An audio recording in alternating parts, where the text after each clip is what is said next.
and gentlemen, the premiere is here. The Armbar Show, a UFC combat/combat sport podcast. Don't worry, we will talk boxing from time to time when there's relevant boxing matches. But we all know boxing has been struggling over the last few years. I am very excited for what is to come with the future of boxing, though. But this is going to mainly be a UFC show. Every Wednesday, 1 p.m., we're going to preview that weekend's UFC card. And we start off with an absolute banger. I feel like this is going to be one of the more underappreciated cards of the year. You know, it does come after two of the best cards we ever saw, especially UFC 291 was an absolute classic. But I think this card has a ton of potential. There are so many great fights on it. You got the tough season finales. You have a loaded card where you see guys like Marlon Vera, Chito Vera, Damian Blackshear fighting on 7 days' notice after fighting 7 days ago. Ian Gary, one of the biggest, best up-and-comers in the UFC. And we got one of my personal favorites. I'm a huge Merab and Aljamain Sterling fan, so I could not be more excited for this card. Let me just give you a breakdown on how we're going to do this today. First off, we're going to talk about the tough finale. I wouldn't be doing justice if I didn't talk about those two bangers to come up when it's Brad Canate versus Cody Gibson in the bantamweight and Austin Hubbard versus Kurt Hollowball in the lightweight for the tough title. And all these guys are looking to get back in the UFC. Brad won the tough a few years ago. So he's looking to be the first ever two-time winner. Let's get into it. And we're going to start off with those fights. We're going to start off with the lightweight championship, Hollowball versus Hubbard. And really, one thing I really liked about this tough season, I feel like the best fighter from each weight class got to the final. I think Austin Hubbard, him and Roosevelt Roberts were the two best fighters in the lightweight class. They fought in the semifinals, which I thought was a little ridiculous. I would have loved to see that as a tough finale, a tough championship fight. But we get Austin Hubbard beating Roosevelt Roberts in an absolute banger. And I like Hollowball. I really do, but I really don't see a way he is going to beat Austin Hubbard. I think Austin Hubbard's too good of a striker. He is too good of a wrestler. He's probably the most experienced, I believe, in the lightweight class. So it's going to be very, very interesting of a fight. But I do think Hubbard's experience and just his ability, he's a solid wrestler, solid jiu-jitsu. Hollowball, he struggles a little bit with striking in comparison to Hubbard's ground game and grappling. So I am going to say Hubbard is going to win this fight via a TKO. I don't know necessarily what round, and they haven't released the prop lines for those fights yet, for the prelims and a lot of the main cards too. So we're kind of just going to be basing off my opinion. Make sure you tune in to my Twitter on Saturday morning. I will release my entire UFC betting card for UFC 292. But yeah, back to this Austin Hubbard Kurt Hollowball fight. It's been a great season. A lot of interesting matchups. Like I said, that Hubbard Roberts fight, in my opinion, was for the lightweight tough championship. I really think those were the two best lightweights that were there. And I think Austin Hubbard's going to show that. I saw his line. He was a minus, I believe, 180-ish. I see it was at 186 on FanDuel. I saw it was 175 on DraftKings. Went up to 185. Minus 185 favorite. So he's hovering around that 175 to 185 mark. I'm not going to take him on the money line. I don't like laying that much juice, but I do really believe that Hubbard's his ability to strike, his power, and just his consistency, and he has a very, very strong chin, is what's going to help him take down Hollowball. I think we're going to see about a second round finish out of him. So I am going to take Austin Hubbard in that fight via TKO. Once that line releases again, it's going to be on my Twitter. All my social medias are in the description, so you can make sure you follow me on there. But yeah, Austin Hubbard, I'm going to say him by TKO. And now we go over to the bantamweight. Brad Canate versus Cody Gibson. We saw these two last night. If you watch the episode, these two going at it a little bit. These two don't like each other. I don't know. Cody just thinks Brad's annoying. Obviously, Brad switched teams from Team Chandler to Team McGregor, which made sense for him. He trained with McGregor outside of Tough, McGregor and him are boys. They train together, obviously. So it kind of makes sense on why he would switch teams. But I really do think he is a far superior fighter over Cody Gibson. But just the way he fights, he kind of just wears you out. He has a lot of decision wins in his career. I believe actually 9 of his victories have been by decision. 8 of his 12 victories have been by decision, 3 submissions and 1 TKO. I do think it's going to be more of a boring fight compared to the other tough finale. You're not going to see necessarily a knockout blow, in my opinion. You're just going to see Brad Kanate doing what it takes to win this fight. And in my opinion, it is going to be a dominant, unanimous decision for Brad Superman Kanate to beat Cody Gibson and take home the bantamweight title of Tough, the Ultimate Fighter, whatever you want to call it, and be the first ever two-time winner. So I got Austin Hubbard by TKO and Brad Kanate by decision as my first two picks. Those will definitely be picked. The way the lines look right now, what kind of props we're going to see on those matchups, I think there's not going to be as much juice you're going to have to lay. I don't even think you have to lay any juice, really. I believe they're both going to be plus money. Maybe not the Kanate one. That one scares me a little bit. I might have to edge towards unanimous decision prop, but we shall see. But let's get into the good. Let's get into the guys everybody knows. Let's get into the fun guys, the ones we are most excited for. And we start off with Marlon Chito Vera versus Pedro Munhoz. This fight was obviously not the originally scheduled. We were supposed to see Chito Vera versus Henry Cejudo. Cejudo still banged up from his fight against Aljamain Sterling in May. Aljo is supposed to fight, but Cejudo can back. I don't know, but nonetheless, this is a very interesting matchup because both of these guys obviously have cardio and chins of steel. Neither of them have been finished in their entire career. I believe the last time Munhoz's fight went the distance was in 2019. His last 6 fights have gone the distance. Both of these guys are jiu-jitsu specialists, but with very, very strong striking. We've seen Chito Vera lean on his striking more, especially against guys, who are traditional strikers. We saw it against Sean O'Malley. I know, obviously, all he did was really just nick his leg and press that button that shut off the nerve. But nonetheless, we've seen the striking of Chito Vera, excel throughout his career, and I'm very excited for this fight. Both of them have never been finished. I would say Vera is a better striker than Munhoz. But nonetheless, I think that, anything can happen in this kind of fight. It's going to be a dog fight. It's going to be, I see this fight going the distance. It's over 2.5 is at minus 360 on FanDuel, which is insane, which is an insane line for an over-under timeline. 2.5 rounds. So, about 2.5 minutes left in the third round. I think it goes the distance, really. And I think Chito Vera dominates. Especially, dude, it's just so tough to say, but I think the striking of Vera, you can combine that with his wrestling and his jiu-jitsu, and there's a little bit more incentive for him. I think he's more of the prospective potential next first championship event if Sean O'Malley is able to secure a victory. He said on his podcast earlier this week, if him and Chito both win their fights this weekend, they will be on the UFC 296 card to close out the year in December in Las Vegas. So I do think Chito Vera, I'm going to take Chito Vera by decision. I think that line is out, but I'm not sure. I tried to look for him, and the only real fights I could find secure lines for were the main event and the co-main event of UFC 292. But Chito Vera currently is sitting at a minus 205 favorite over Munhoz. That line started out at around 150 when that fight was first announced. Michael Light, my guy, how are we doing today? Thank you for tuning in. But that line was about minus 150, 155-ish when it first released about 2 months ago. But it's gone all the way up to minus 205.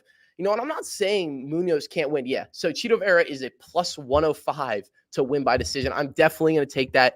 Don't have to lay any juice. Probably just going to lay a full unit on it, maybe 0.95 units on it just to win that full unit. But nonetheless, man, yeah, I really do. I like the Chito Vera plus 105 by decision over Pedro Munhoz.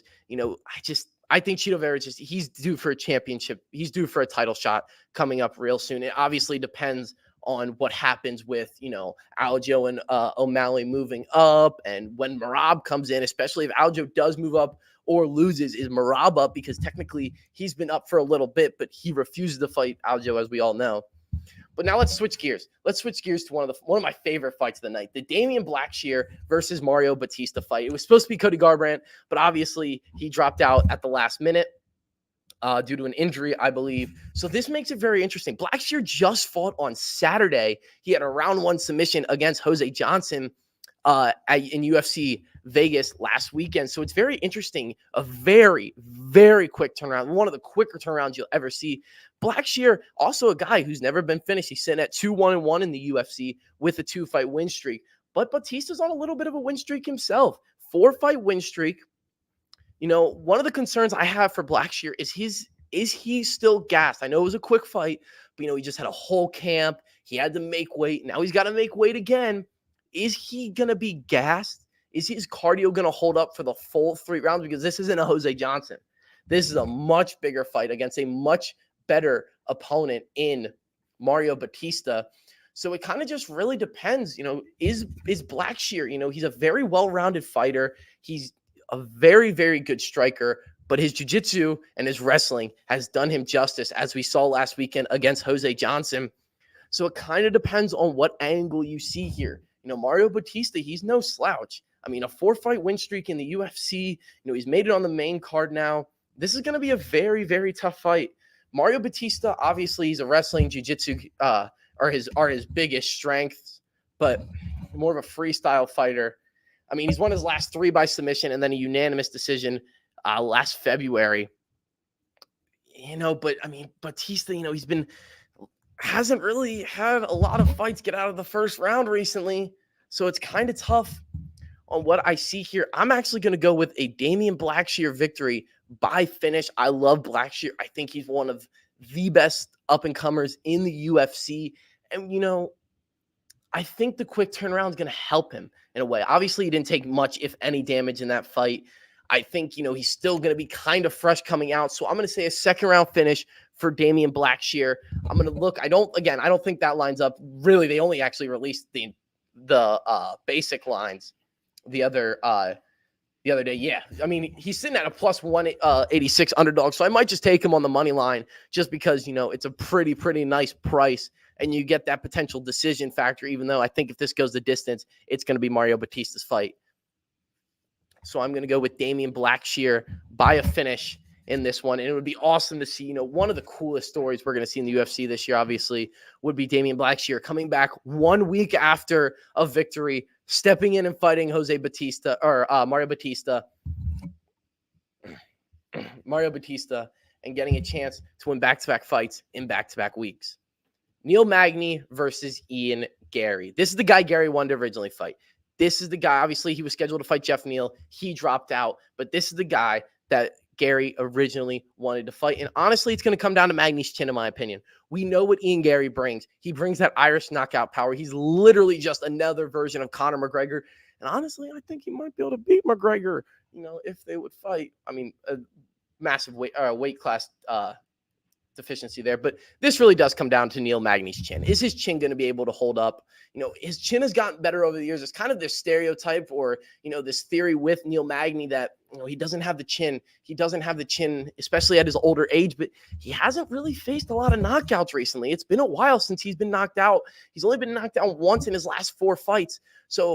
But he's facing probably the most powerful guy he's going to face, the best striker he's going to face, a young, hungry Ian Gary. This is just a fight, especially on short notice. I think Ian Gary gets the best of him. I don't think you need to overthink this one too much. This is, I feel like, Ian Gary's fight to lose. Sorry, my throat keeps clogging up, but this is, in my opinion, is the Ian Gary's fight to lose. I think the age and the short notice for Neil Magny, Ian Gary's power and his strength and his striking ability. Glad you are not a Cowboys. I'm glad I'm not a Cowboys fan either. That would be pretty awful. That would be pretty awful. Thank you, Raph. I appreciate it, my man. But yeah, Magny's chin, I don't think he's going to necessarily hold up. Obviously, he lost to Gilbert Burns earlier this year. He's fought a lot of the top guys, top contenders in welterweight. Neil Magny, that is. But Ian Gary, I think, stays undefeated, moves to 13-0. Give me Ian Gary by TKO. Depending on what the prop is, I might even take Ian Gary by first round knockout. But yeah, the power, the strength of Ian Gary gets the job done. And now let's switch over to the main events. Obviously, we have the strawweight belt for the women side going up. And we have the bantamweight title, Weili versus Lemos. Another, what I think is going to be another very, very strong fight. Oh, man. I believe this is going to be a very, very strong fight. This is Weili's 3rd title defense, her first one of her 2nd reign, lost to Rose at UFC 261 a couple of years ago. but she is a very well-rounded fighter with powerful striking. And for Lemos, she's more of a pure striker, doesn't necessarily have the ground game. She has never went the 5-round distance. I don't even know. I don't believe she's actually ever been in a 5-round scheduled fight, but has never gone 5 rounds. Her power and the ground game of Weili, in my opinion, is what's going to get the job done. I think this is going to be a later round TKO. I think Lemos is going to put up a lot better fight than people want to give her credit for. But listen, this is Weili's fight to lose. This is really her fight to lose. And I think this fight goes, I'm not going to say the distance, but I think it's going to be a later third, early fourth round knockout for Weili. And she's going to defend her strawweight title against Amanda Lemos. It sucks. Obviously, I would love to see, I really do like Amanda Lemos. I really do think, she had a lot of potential to become a champion one day, but I think Weili, she lost to Rose. I really do think that's the only person that's going to be able to take her down in that strawweight division. So I am going to take Weili. It's tough. I don't really I saw the knockout prop. I didn't really like it. I believe it was set at minus 110, but I didn't really like, let's find it here. I'll pull it up. I'll screen share the prop line for this fight. Oh, plus 130. I could live with that. I really could. I could live with that, but I don't like it. What about, let's see. What if you get Zhang Weili by, where is it? They don't have them up. Oh, there it is. If you Zhang Weili, I think what I'm going to do is I'm going to take Zhang Weili by TKO, and then I'm also going to sprinkle on both of these, Zhang Weili by TKO in the 4th round and Zhang Weili by TKO. I mean, what do you do to win 2 units? I mean, you have to put on almost nothing to win 2 units on both of these. I might even aim to win 3 units on these. This one I'm definitely aiming to win like 3 units on both of these. I do think it's a later round TKO. I think Lemos holds up for a little bit in this fight, but ultimately Zhang Weili, she's going to get the job done. And now let's not cut it. Let's cut the crap here. This is the fight we want to talk about. This is the fight I could talk about for years. I love this fight. One of my favorite fights of the year, Aljamain Sterling versus Sugar Sean O'Malley. Sugar Sean's first appearance in a championship fight. Obviously, never has gone 5 rounds. This is Aljo coming off with, I believe this will be his 4th chance to defend his title. There's a lot of question marks around Aljamain Sterling. No, there's a lot of hate that goes towards Aljamain Sterling stemming from the way he won the championship in the first place a few years ago against Petr Yan, took the illegal knee, and Sean O'Malley gets a little bit of hate for it as well because, he faced Petr Yan last year, and, Petr Yan probably won that fight.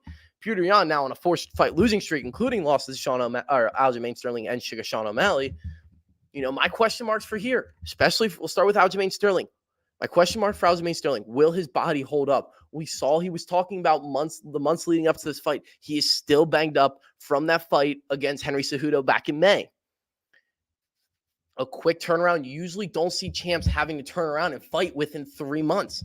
But we've seen that with Aljamain Sterling. Is that, a little bit of that UFC, that Dana White, bias. He doesn't want Aljo to be champ because, he may not be the most exciting fighter.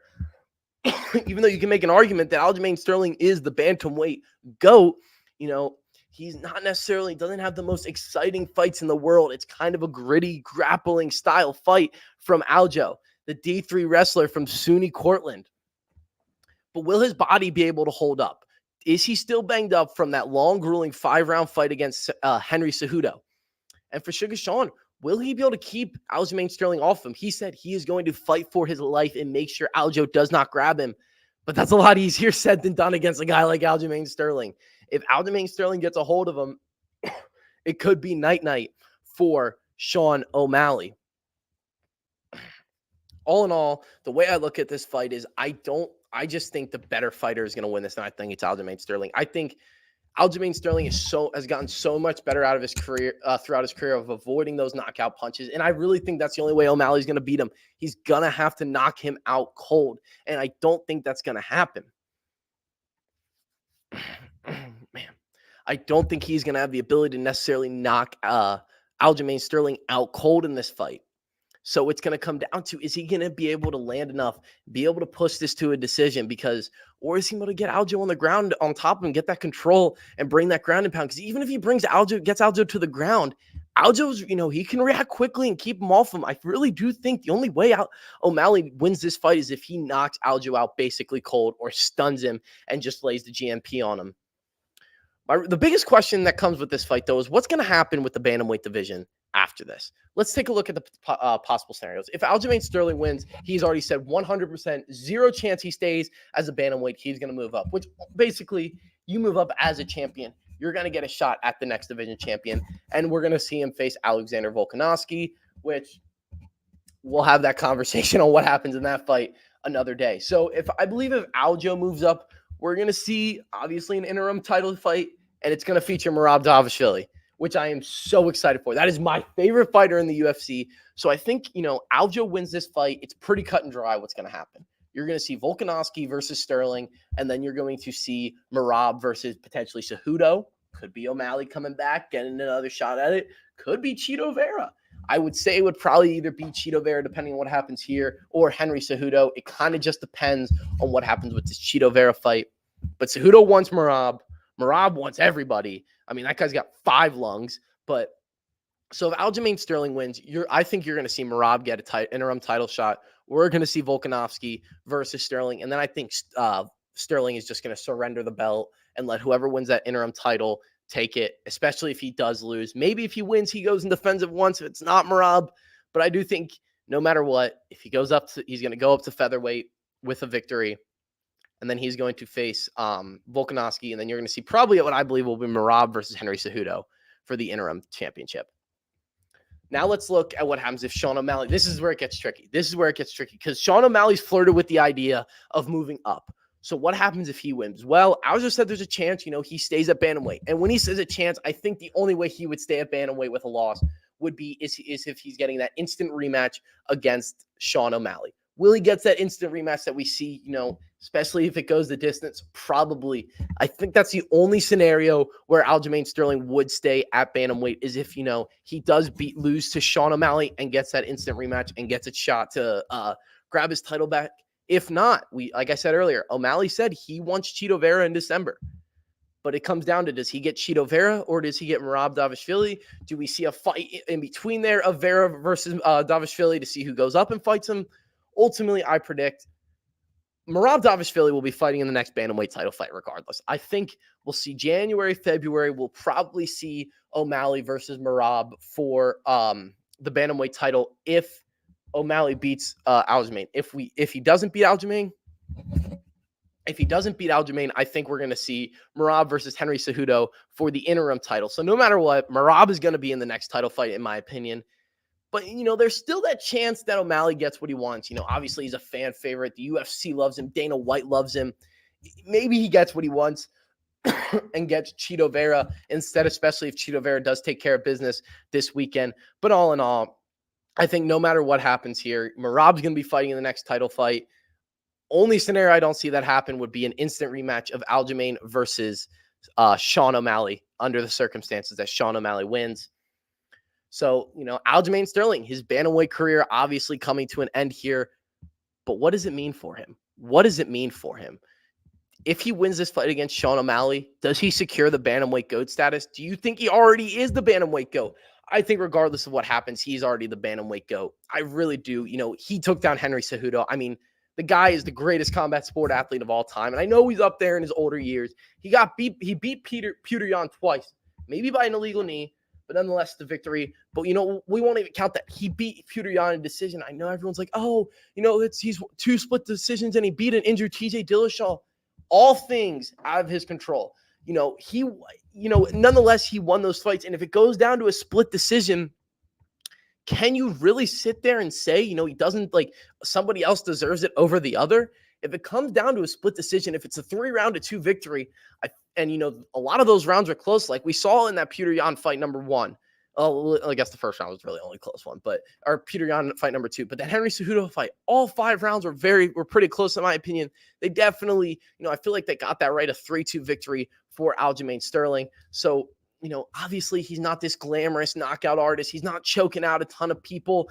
especially now on his championship run. But he's getting the job done. He is dominating. He is controlling, making sure he gets 3 rounds every single fight. So I think no matter what, in my opinion, Aljamain Sterling has already locked down that bantamweight GOAT status, regardless of what happens here. Even maybe if he gets like knocked out cold in the first round, all right, we can put some question marks on there. But we've seen that happen to a lot of guys. You know, Jose Aldo, he's one of the greatest featherweights of all time. He's in that top 3 conversation. He got knocked out cold by Conor McGregor. I mean, it just happens. That's what happens when you're doing, especially in the UFC, especially when there's so many different factors that can cause a loss. And now we'll head over to talk about, all in all, my prediction for this fight. Aljamain Sterling, Sean O'Malley for the bantamweight title. This is going to be a fight that what I really do think is it's going to be a dominant fight for Aljamain Sterling. I think we're just going to see a dominant decision. I think he's just going to hold on to Sean O'Malley and ragdoll him. But all I know is that we saw Aljamain Sterling talk, especially in the early part of this camp, about how he's going to get a knockout win. He's going to get a ground and pound knockout win. He tweeted out a few months ago, 2nd round TKO victory over Aljamain Sterling. So there's no real value. I mean, maybe if you just straight up take the decision in that fight, if you straight up take the Sterling, Aljamain Sterling by decision in that fight, you know, maybe there is some value with that. I believe it's sitting at about 225. Yeah, there's definitely value in by points, 220. There's definitely value in that, but there's something that tells me, you know, there's a part of me that wants to take this. There is. But what I really like is this prop right here. I know it's at plus 130, but I think that really opens the doors for almost, in my opinion, a very, very comfortable and enjoyable fight. O'Malley's going to be a tough guy to submit. You know, O'Malley does have some wrestling and jiu-jitsu experience, so it's not like he's necessarily a slouch. He's not necessarily a bum at this, but I don't think he's going to be able to win the ground battle. I do think Aljo is going to get a hold of him. I'm thinking 4 rounds to 1 Aljo, but don't be shocked if you see a TKO. I'm going to go Aljamain Sterling, double chance, plus 130 by TKO or by decision. All in all, this is going to be a great card. I could not be any more excited for it. Obviously, you know, this is the first time I'm talking about the UFC on a podcast platform, so cut me some slack a little bit. You know, I'm learning. You know, it's a new thing I'm talking about on here. I've obviously been invested in the UFC heavily for the last 1.5 to 2 years, so I feel like I do know my stuff. But nonetheless, you know, it's going to take some time to get used to it. But I'm very excited for this card this weekend. I've had a lot of success betting the UFC, though. That is the one thing I've found success in. And I'm going to show it off this weekend a little bit. Make sure you follow me on Twitter or X, whatever you want to call it. Thanks, Elon. That's a fight we'll never see. Elon Musk versus Mark Zuckerberg. All that would be awesome. But make sure you follow me on there. I will release my full card on there somewhere around Saturday. I'm moving back into school Saturday. So Saturday afternoon, Saturday morning, you know, I'm going to release my full card with every single play for the fights this weekend. Undercard, prelims, early prelims, main card.